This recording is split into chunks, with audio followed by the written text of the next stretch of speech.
The Nasdaq 100 finished last week below the daily trend line, despite best efforts from bulls to push through following a drop in the Fed's preferred inflation measure on Friday. As a result, price started the week pulling back after the daily trend line held as resistance on Monday.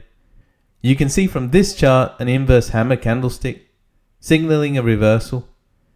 We mentioned in the last video that a pullback to this weekly trend around 14,960 to 15k in the coming weeks would be a healthy pullback, and confirmed the breakout that we had on the 11th of July. This is also after both the S&P 500 and the Nasdaq 100 had a fifth straight month in the green. Tuesday's economic data came in below analyst estimates, both the US job openings and the US ISM manufacturing PMI, which could also be hinting that the US economy is beginning to slow. Price continued to pull back following the confirmation of the daily trendline as resistance on Monday. It was Wednesday where the selling began to intensify.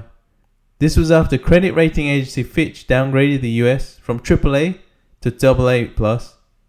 And from this chart you can see why.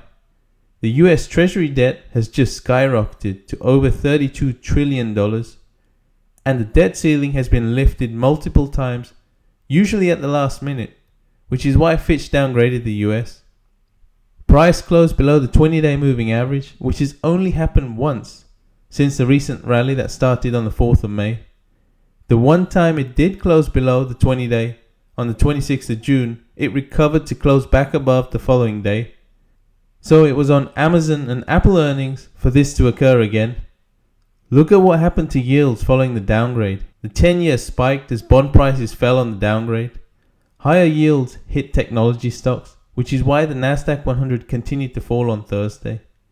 The 40-day acted as support on Thursday, with Amazon helping play a part in the rebound, as it comfortably beat analyst estimates in its quarterly earnings report. This chart shows Amazon shares spiking, which helped lift the Nasdaq 100 after the close. Apple, however, missed on earnings and showed sales continued to fall. This is likely to be driven by borrowing costs rising, which is hitting consumer discretionary income, so less money is available for spending on gadgets like iPhones and iPads. This, however, did not hit the Nasdaq 100, as Amazon's spike up on earnings was more than enough to offset the drop in Apple shares. Today, the strength from Amazon alone is what is causing the Nasdaq 100 to recover and attempt to claim back the 20-day moving average. If price does close the week back above it, that would be a positive for bulls, and we could see the Nasdaq 100 have another test of the daily trend line around 15,930. It should be noted that price remains below the daily trend line, so any rally here is likely to be short-lived. If price closes the week below the 20-day moving average, it sets us up for the weekly trendline backtest mentioned in the last video, which is the trendline in red around 14,960. The 40-day around 15,235 will act as intermediate support.